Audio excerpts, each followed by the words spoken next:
Welcome back to the Biohacks Podcast. Today we are talking all things mindset, purpose, focus, and we are joined by Sol Phoenix, life coach. Sol, thanks for joining us.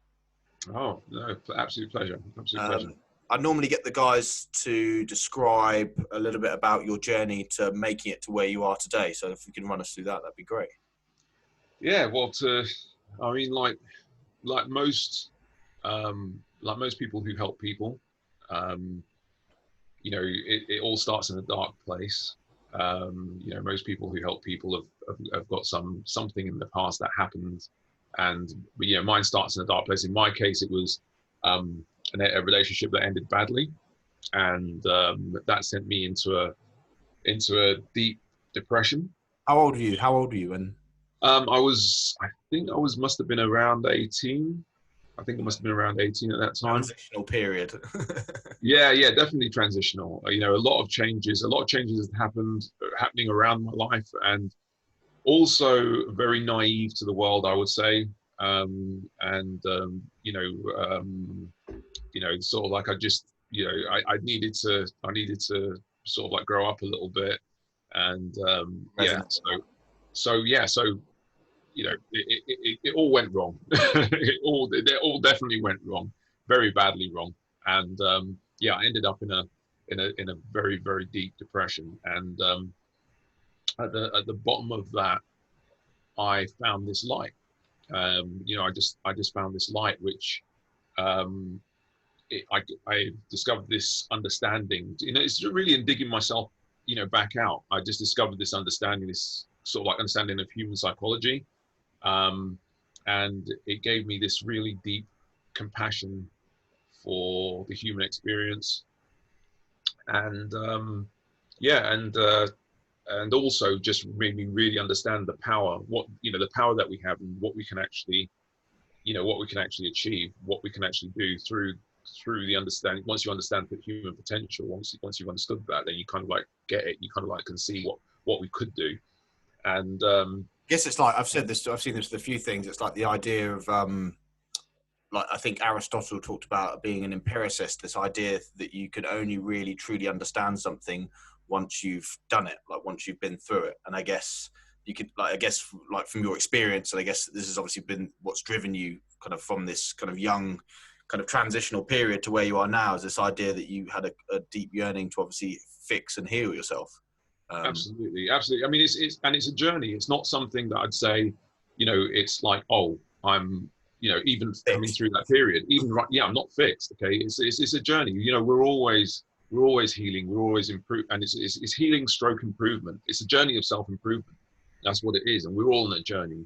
And the thing about it is, you kind of like say a journey of self-improvement, and you'd think to yourself, oh, it's all about getting better, but actually it's all about coming back to who you are, who you really are, and who you were in the first place. And also repairing from the impact that life always has on you. Life is always having an impact on you. It's having all these things are happening to you, and you go through these experiences, and you're getting so much information. Information is flooding into you all the time, and some of it's wrong, and some of it's telling you, we always tend to pick up, don't we, the stuff that's negative. We always tend to, negative bias.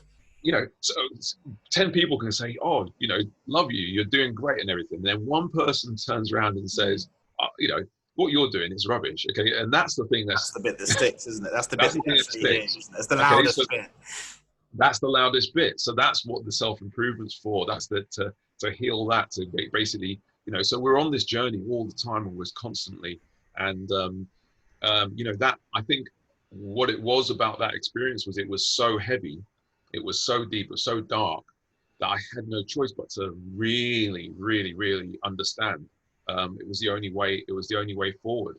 Wow. So I kind of like, I came through that, and I sort of like started talking to people, and I sort of like talked to people, and the questions I was asking them, eventually they kind of like say, actually that makes me feel really better. The things that the things that you've been asking me. And then somebody eventually suggested, have you thought about counseling? Have you thought about becoming a counselor? And I had nothing in my education ever. I had no idea. I didn't even understand what psychology meant. I knew nothing about anything like that. It was like, if you go, my thing, I was going to be, you're either a scientist or a doctor, or or as I was going towards, I was, it was like computer programmer or something like that. I was going to go into IT, stuff like that. But I knew nothing about this whatsoever. But somebody said, "Hey, do you want to, have you thought about counselling?" So I sort of like looked into it and thought, goodness, there's this whole field of like, to do with like emotions and, and I was like, I know this stuff. This is what I actually had a bit of like an intuition about it, I guess. Yeah, definitely through the experience that I'd had, and probably I'd say that I kind of like may have had latent talent in that sort of like a latent, not say talent, but a latent motivation in that area. So I sort of like did some counselling for a little while, and then when you said you did some counselling, did you go and you went to see a counsellor, or you were? No, I actually went to classes and sort of like studied it, and was really interested. I kind of like went down this whole pathway where I was really, really interested in, and it wasn't just that. I kind of like opened up I studied. It was kind of like almost like an awakening, So the enlightenment. It was very much an enlightenment, in some ways, okay, it was maybe too much of an enlightenment because the red pill philosophy, you kind of, once you know, then there's no going back. It was definitely one of those. And sometimes it was that rabbit hole that I'd gone down was probably a little bit too far, so it was like too much too quick. You're too much too quick. So I was lost in some places, but the thing was, it was something where I was sort of like certainly going in the right direction in terms of the fact that I was opening up my mind, and I was, opening up my mind to my mind, body, and spirit, if you like. I certainly pushed the boundaries, and yeah, it was great. But there was always something with the counselling. There was always this thing where it was great for the part of myself where I was sort of like I was able to utilize my compassion. But there was the other side to myself that I said, where I kind of like wanted to, I knew people could do so much more. They could achieve so much more. I was looking at people and saying, yeah, but if you realize you can achieve so much more, counseling is more almost reflective. So it deals with the past or the recent past. And so it's more kind of like reflective, but I was kind of like saying, but I want to deal with your future as well. And so I was still searching, and that's when I came across life coaching, and it was just a game changer, a complete game changer, because it's very much set in the future and changing your circumstances. I was going to say, it's really interesting, actually. I had somebody on the other week, and we were talking about this idea that, I think it must have been Tom. We were saying that doctors, we've created this scale of -10 to +10. And you've literally just hit the nail on the head. Exactly. It's kind of similar kind of idea that you're saying that counseling takes you from -10 when you're broken, potentially kind of like to 0. And then there's this other space, this other void, which is kind of from 0 to +10, which is obviously where the life coaching sits in. And it's about accelerating and maximizing your potential, not just fixing you from broken, but maximizing your potential. That's it, exactly. Okay, and I'm guessing from what you're saying is like almost like medicine takes you from the -10 to the 0, and then sort of like health, okay, takes you from 0 to 10. Actually, 100%, yeah, 100%. Yeah, this is it exactly. And then what? So to explain, so you got into explain what life coaching is from your point of view, like how you see it. So, well, I mean, my the life coaching has. It is what I've said it is. It is very much a future focus. It isn't about telling people what to do. A lot of people think that life coaching is about what a life coach says. You come to me, I'm going to say this is what you need to do. That's what you need to do, and it's not. And there's a good reason why it's not. It's not because we're lazy, and it's not because we're trying to. We're just sitting here. It's actually because what we're saying is you are actually the best person to know what is the right for you. Not only right for you, but you're the best person to see the opportunities that are around you. I could, you could kind of like explain to me what's going on around you, okay, and I could say, well, perhaps you should take this opportunity, perhaps you should take that. But part of the joy that I find in life coaching is that when I coach people, they come up with things that just blow my mind, okay. And it's always, I always look at it and think, goodness, I could have suggested this, but what you just said is so much better. And it, you know, it really is for me. That's how I feel. It's always coaching for me is like, my goodness. Okay. It's always this, wow, you're amazing. You know, my clients are amazing. Okay.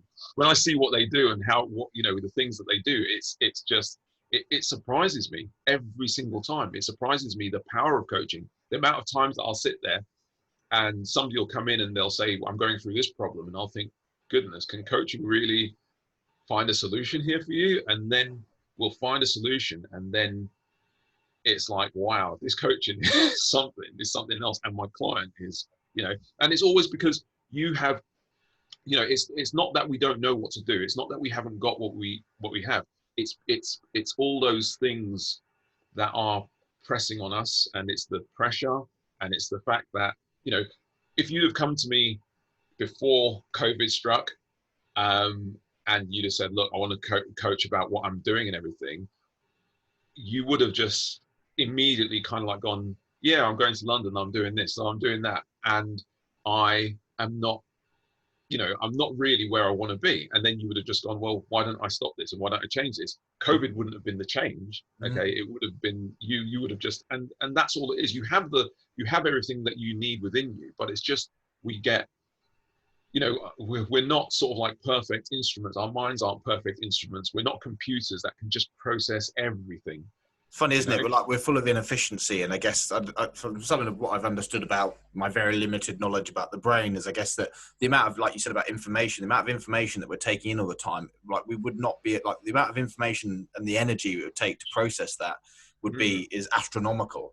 And so we have to narrow our focus, and we have to narrow our lens. That's it. Which obviously saves energy, but also leaves us open to cognitive bias and ego and blind spots, I guess, and things we miss out on. So I guess it's a really interesting point you make about, that's really helped clarify it for me, about it's this idea of helping people change their lens. Would you say? Yeah, that's it. Exactly. That's exactly it.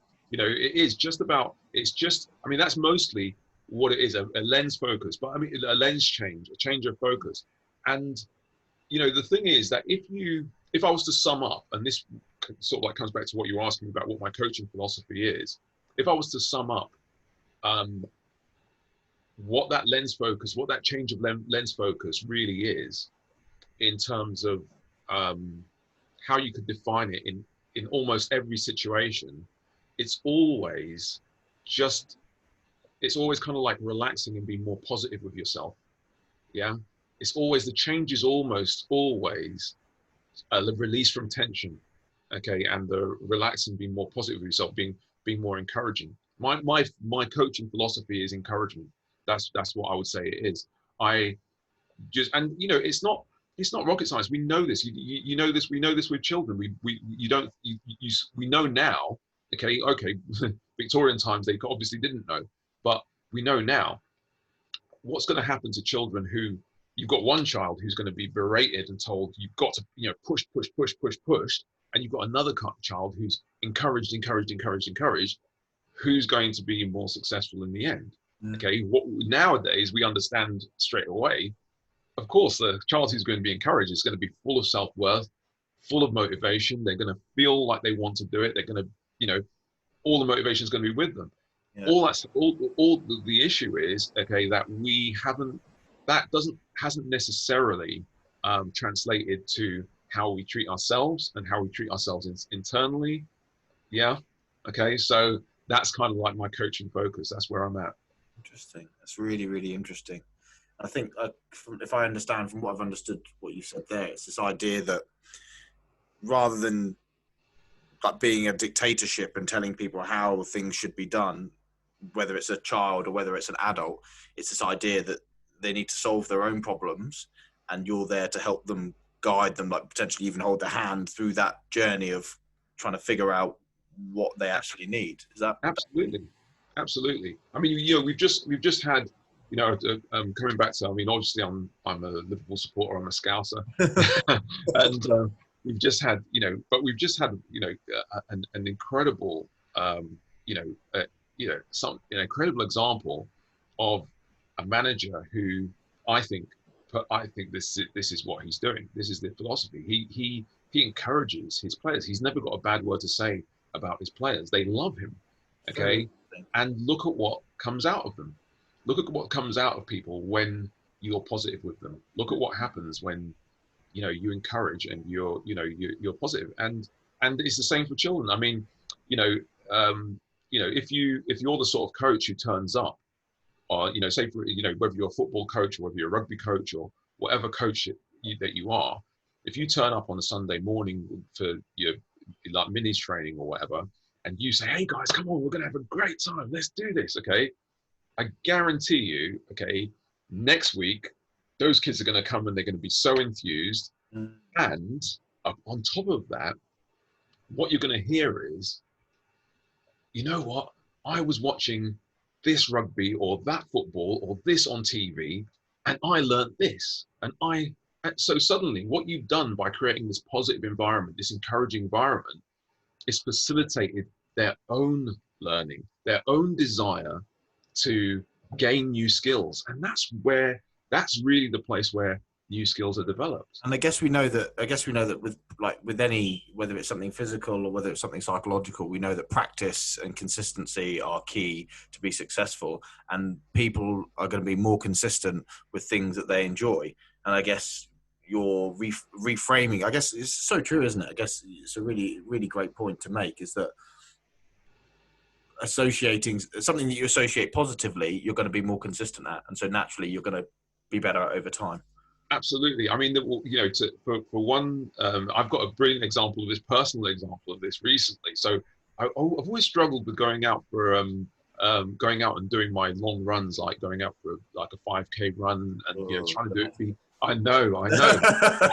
That's what I'm saying, really, and trying to be consistent. But the thing is as well, I think part of it, and this is what my reflection now, is the fact that I could never kind of like go out for a 5K run and just sort of like, just do it, just jog around. At some point, I'm going to start getting competitive. And at some point, I'm going to be like, no, I've got to push it here. Come on, how much can I do?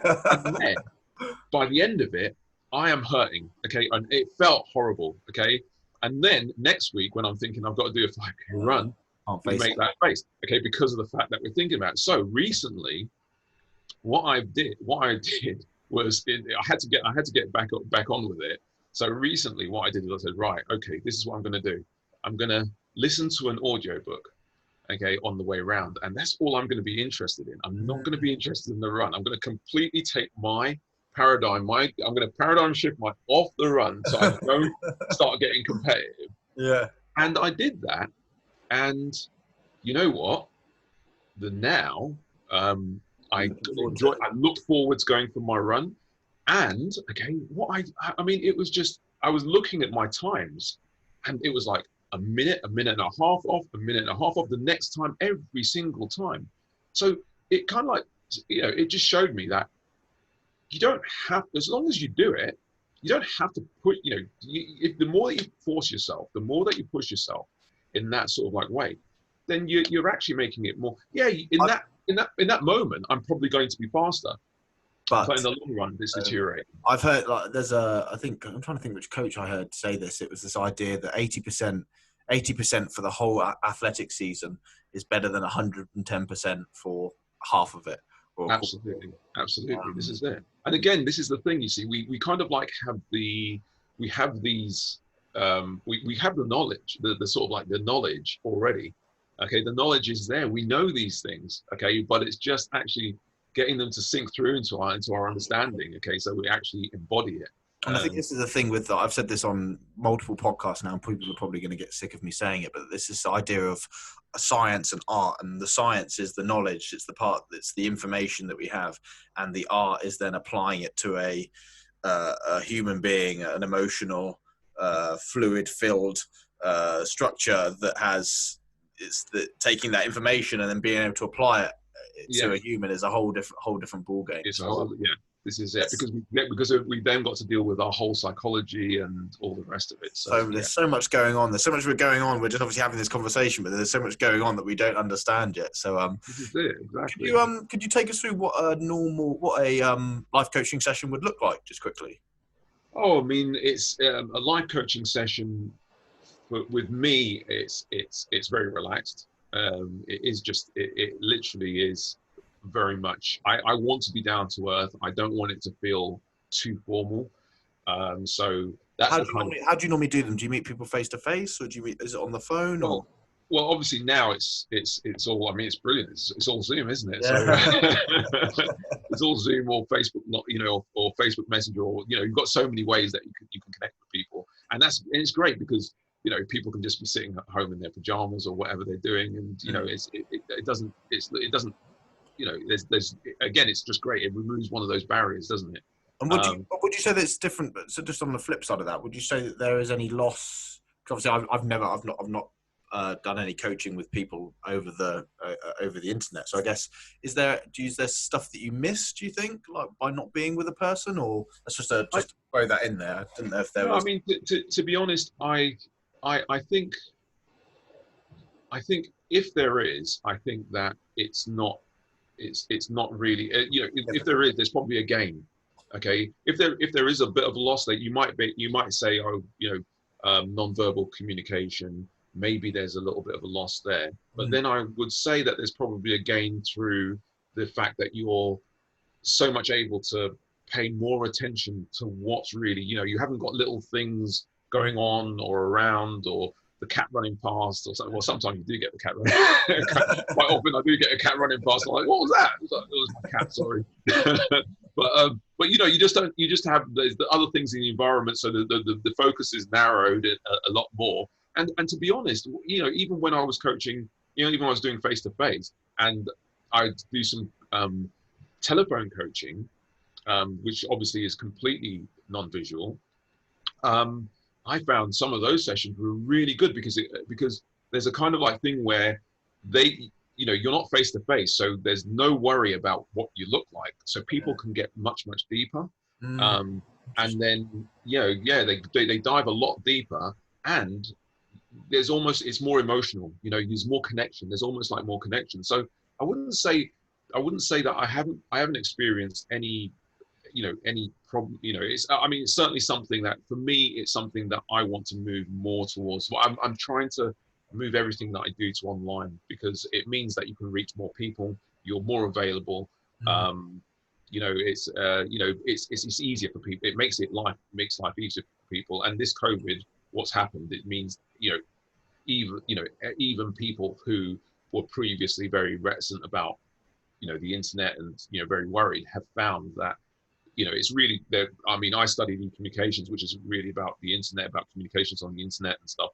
And we looked at what we call the digital divide, which is people who are separated. Obviously, elderly people was one of those sets of people separated from what was going on the internet. And of course, this has really narrowed that divide, because it's been an absolute game changer. It's moved people forward. So yeah, that is the way that I'm going. And also the other thing about it is what I'm also trying to do is, because I know that I've only got so much availability. So also what I'm trying to do is I'm trying to build up what I give online.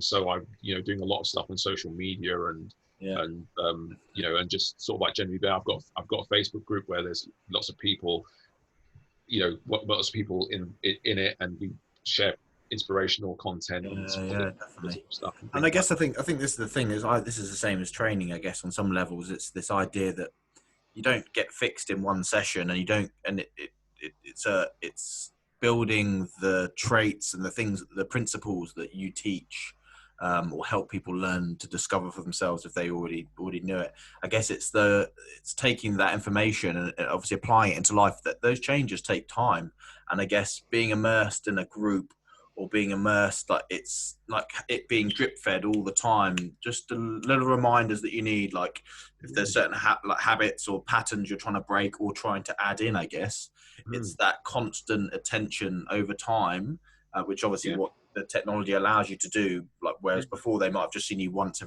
month or once every 2 weeks, now it's like they can stay up to date, and they can be, damn, I was meant to have done X, Y, or Z, because obviously naturally we all fall off the bandwagon, don't we? And I guess it's I mean, it's just you can just immerse yourself. I mean, this is the great thing. We can immerse ourselves in the content that we want to. I mean, the moment I think that there's a little bit of a problem where because we can immerse ourselves in the content that whatever we want, I think that people haven't really understood that they really need to choose what content they immerse themselves in.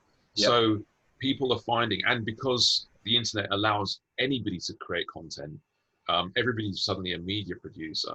So and everybody's now looking for that. It seems to be obviously this trend to move to more authentic types of content, like more people want realness. They don't want the polished BBC, ITV, all these types of, and you're getting given what they think you should see. It's this idea that this new age is you can pick now, and you can go as authentic or as polished as you want, I guess. And I guess that's what you're tapping into. Well, that's it. You know, I mean, the thing is that people want that. People want to see. They want to see. They don't want to see the wizard. They want to see what's behind the curtain. 100%. You know, that's it. And you know, and really, you know, what people like myself are trying to do is just really give people something positive in that regard, and something that's actually, you know, an experience they can immerse themselves in, which is actually going to help them and is actually going to support them. And I think I'm hoping that it's timely, because you know, I think mental health is you know, a massive thing at the moment, and I think that this is what it's all about. It's just the fact that we need to immerse ourselves in positive content, in positive information, rather than some. No, sorry, I cut you off there. It's like, yeah, sorry, no, I was just saying, rather than some of the stuff that's, you know, there's obviously a lot of non-positive content around and information. 100%. So. It's weird, isn't it? It's like we've come to this kind of crossroads. I guess we're always coming to crossroads in life, but we've come to this crossroads where we've been in survival mode for the last X billion years. Like we've been, as a human race, we've been surviving. And suddenly we got to this point where war, famine, and disease are all under control in some form, in comparison to the past anyway. And we've suddenly got all this level of freedom. Food is abundant.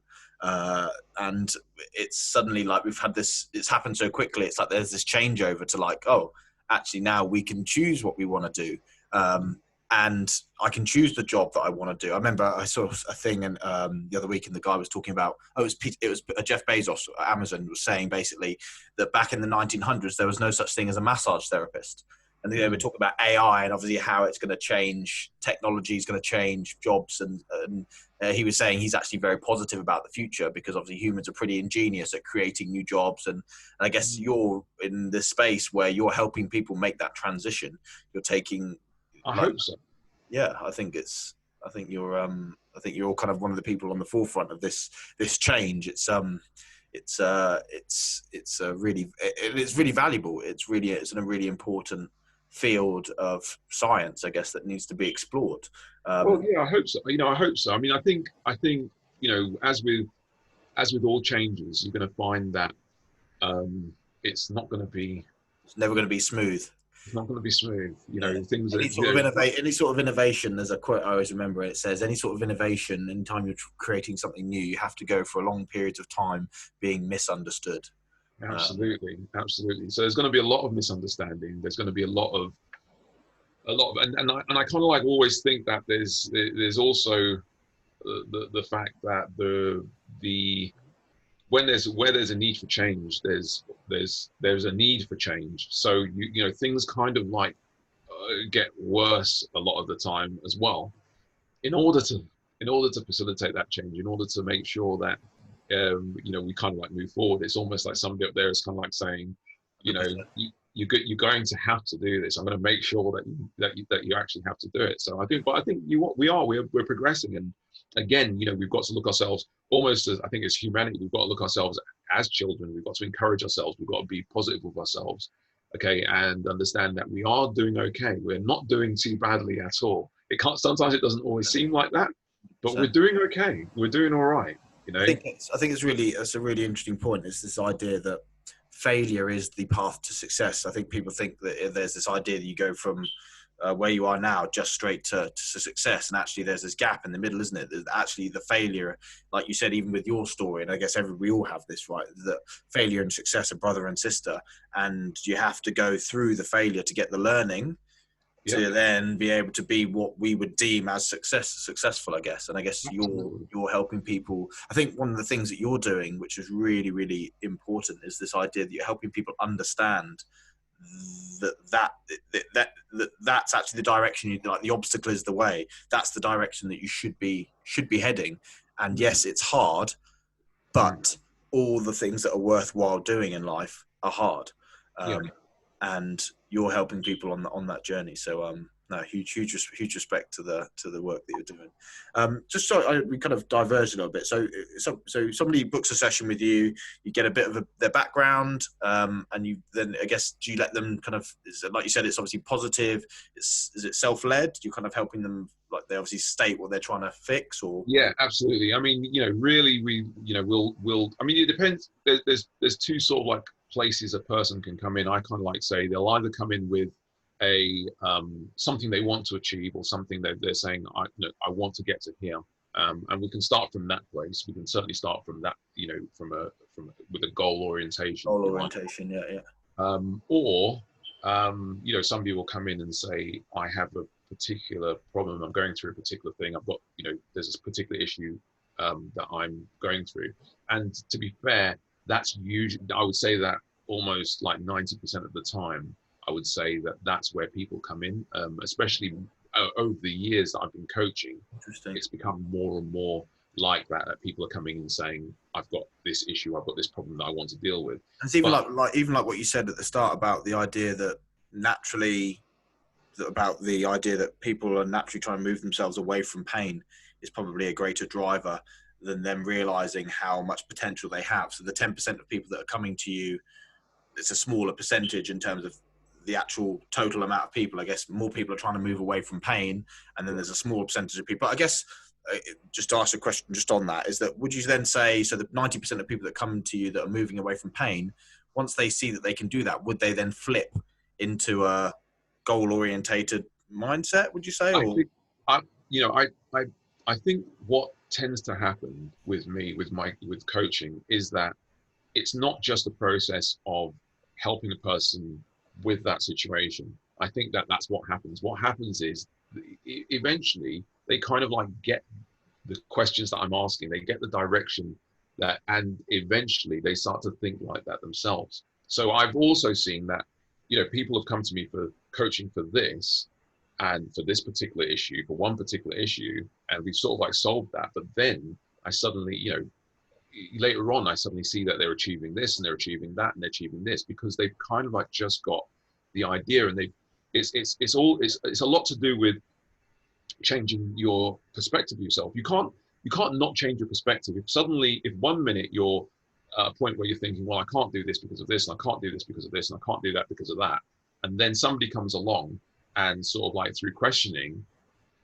gets you to a place where you're doing that and you're doing that and you're doing that, and you've done it and you've done it and you've done it, your perception of yourself changes. You suddenly see yourself completely differently. You suddenly realize that you're capable. Okay. 100%. And now you realize you're capable, you're going to do different things, so it is like breaking the cycle, isn't it? And I guess a lot of these things, I've seen this even with the body. We talk about how things become kind of self-fulfilling, and this idea that one thing knocks onto something else, which knocks onto something else, like in terms of causality, like things knock onto each other. And I guess half of your job is breaking that cycle and reversing the cycle, potentially, if it's a downward one. And I guess inertia is a powerful thing, isn't it? If you're going down, if you're feeling down, and the inertia's like it's, and that is really what I'm trying to prevent. That is my, that's the thing which I'm sort of like, look, let's make sure it doesn't get to that. Let's not make sure that it doesn't get down into that down spiral. And there's just no reason. There's just no need. I've helped people. I mean, I don't want to sort of like say too much about, what I, clients and what I've done with clients and things like that, because it's obviously it's all confidential. Yeah. But I know that I've helped people who've suffered from depression for many, many years.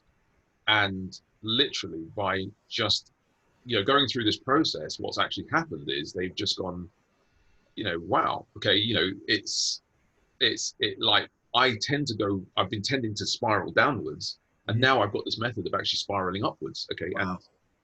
And, and guess what? It's not an issue. And I was going to say Jordan Peterson talks about this in one of his books. I don't know if you've read much of his stuff, but he talks about this idea of life is full of tragedy, but don't turn tragedy into hell, because your own actions can make something that's tragic, which is we all have to face. But he can then take that. Your own things that you do yourself can then take a tragic situation and turn it into something akin to hell. Yeah, absolutely. But at the same time, we've got, and in fact, I would even sort of like say the reverse, which is, where we've begun, which is the fact that if you look at people or helping people, one of the most fulfilling things that you can possibly do, it's like heaven to help people. It's great. It's fantastic. We love it. We love doing what we do. But where did it come from? It came from tragedy. It came from something that you came. So actually, the flip side of that is that you can actually turn tragedy into something that's into heaven. You can actually turn something great. And this comes back to the point, is that this is the Stoic point, isn't it? And I think this is what we're hitting the nail on the head here, is that things happen to us in life, and it comes down to your perspective and your experiences and your mindset up until this point. And I guess it's like a muscle, isn't it? The more you practice seeing the good, finding the opportunity, should I say, find the opportunity in the darkness, I think that muscle becomes exercised. And I think, like you said, you break the cycle and then you exercise that muscle and it gets stronger and it gets stronger and it gets stronger. And I guess you must see on a real fundamental level that happen kind of day in, day out, I guess. Yeah, I mean, and I love that analogy, because it's actually something that I've kind of like said as well. It really isn't a sort of like, this is going to happen for you tomorrow. Okay. In terms of like, you're suddenly, it really is about practice and building the muscle. It's exactly the same thing. I look at emotions and mindset, all of it in muscular terms. So for example, if you're somebody who's angry all the time, or you're an angry sort of like person, it's going to take you time to stop being angry, because you've been using that muscle for a long time. So it's very, very good. It's a great muscle. Okay. So what you've got to do is you've got to kind of like say, you know what, I've got to try and stop using that muscle. And maybe what I've got to do is I've got to try and use this happy muscle. Okay. Or this positive muscle. And at first, okay, you're not going to be able to lift very much. So don't sort of like suddenly give up, okay, because of the fact that, oh, you know what, I was only able to be this amount of positive. I was only able to, don't give up. Don't give up, okay? It takes time, okay? So, yeah, I mean, but at the same time, yeah, as you, the more that you immerse yourself, okay, in positivity, the more that you encourage that muscle, the more that you actually do things which lead in that direction, without sort of like really, you don't have to be, make it a thing where you're sort of like putting yourself under too much pressure. 100%. Just like your 5K runs with the audiobook, just enjoy it. Yeah, exactly. Yeah, I mean, that's what I mean with these 5K runs. I'll be going around and people must actually think, what is he doing? Because I'll be running around, I'll be doing this run, and I'm going, oh, right. And then beating your PB at the same time. It's like, honestly, it's like really surprising, because I'm thinking to myself, really, because I didn't push myself. And it's like, you don't have to. Okay, as long as you do it. It's like figuring out all these little hacks. I guess this is the whole thing, isn't it? We in life we swap age we swap youth, for wisdom, and it's these little hacks that we have to, when we're young and we make mistakes. It's like as we get older, we get wiser, and these little hacks and little tips and little tricks you kind of realize along the way. I guess it's Yeah, well, we're all learning and developing, and the thing is that, and it's not. I wouldn't say that it's youth. I mean, I say that, at the end of the day, we, again, like I say, as humanity, we've got to really understand that we're doing okay. We're really doing okay, and like as you as like a young person, I don't know about believe me. Okay. Honestly, okay, when you get to be fair, I've always said this since I was probably your age. I was going, when you get to my age. So, but the thing is, like, you know, I'd say that there's progression, and the thing is that there's people who you know, who've got my wisdom and they're young now, and then when they get to my age, they'll be looking at other young people who've already got all of that wisdom, 100%. and we always gain, you know, more wisdom, and then it's that partake it on to other people, isn't it? It's like they talk about an example of that is like Bezos said that he wouldn't have been able to build Amazon if the guys before him hadn't built the internet.